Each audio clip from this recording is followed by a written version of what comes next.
Hey, my reactor. So we on Orphans Chapter 26, Pia. The day after Pia learned Nurse Waters was really Bernice Groves, she sat next to Finn on the other side of Mother Joe's desk in the office at St. Vincent's Orphans Asylum. Being back in the orphanage was unsettling to say the least.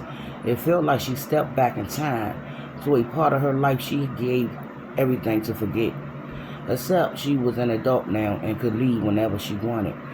That's what she kept. That's what she had to keep telling herself. Anyway, the office looked smaller somehow, but the smell of moldy wood, stale incense, and old potatoes still filled the air, as if the place has been locked up for 100 years. The only difference was the number of group photos on the wall behind Mother Joe's head. There were more now, each new frame filled with the haunted, somber faces of children who had lost or been deserted by those who were supposed to love them most of all. Just looking at them made Pia wanted to cry. She pulled her eyes away and reminded herself why she was there. When was the last time you saw Bernice Grove? Finn asked Mother Joe. He means Nurse Wallace, Pia said. Wallace wasn't her real name. Does she come here anymore?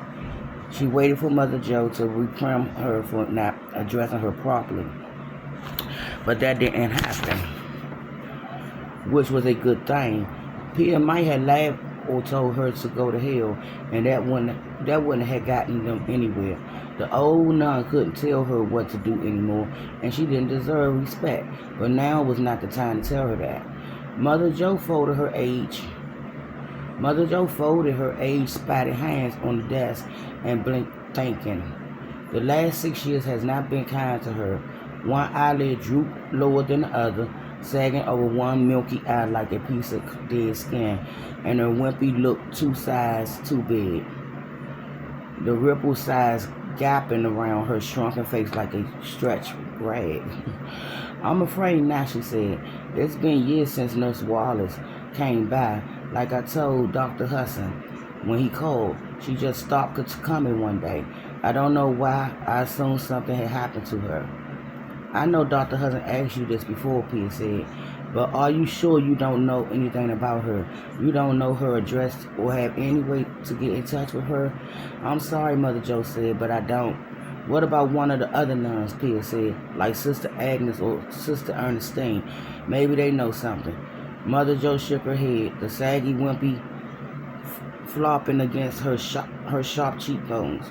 Sister Agnes was assigned to another post nearly 2 years ago, and Sister Ernestine, bless her soul, went to be without father and have her 6 months ago. We found her face down in the play yard one day.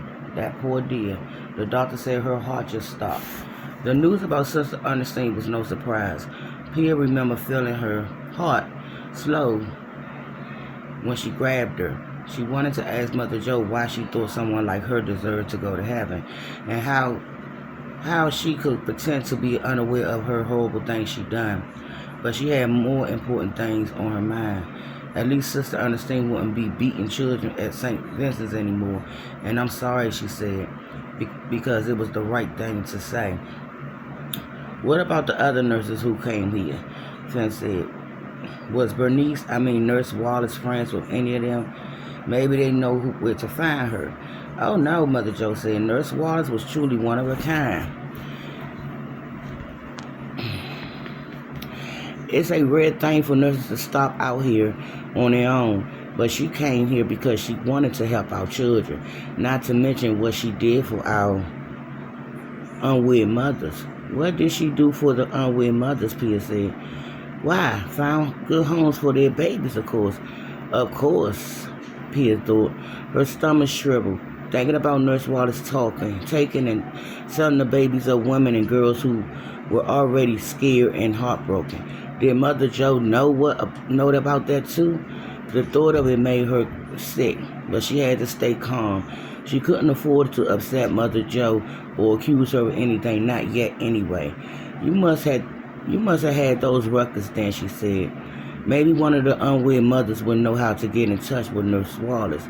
Heavens no, Mother Joe said. These records are sealed. I couldn't possibly share anything with you about the young woman we assisted. Pia stepped forward in her seat. But she has to help me, she said. But you have to help me, she said. Nurse Waters wasn't a real nurse, and I have reasons to believe she stole my brothers. Mother Joe's milky eyes grew wide. That's a serious accusation, Miss Lange. I realized that, Pia said, but she lived in my neighborhood and knew my family, except I didn't know that until.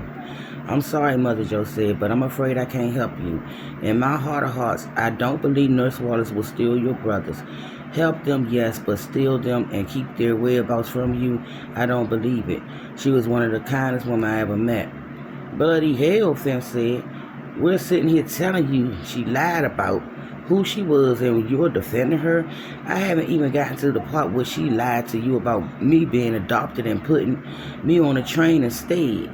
What good reason would she have for doing such rightful, awful things? I'm sure I don't know, Mother Joe said, but if anything you're saying is true, and I have a feeling you might be confused, I'm sure she had nothing but the best intentions. With that, she pushed herself up from the chair and started around the desk and shuffled towards the door. Now, if you excuse me, I have other matters to attend to, and I'll be back continuing.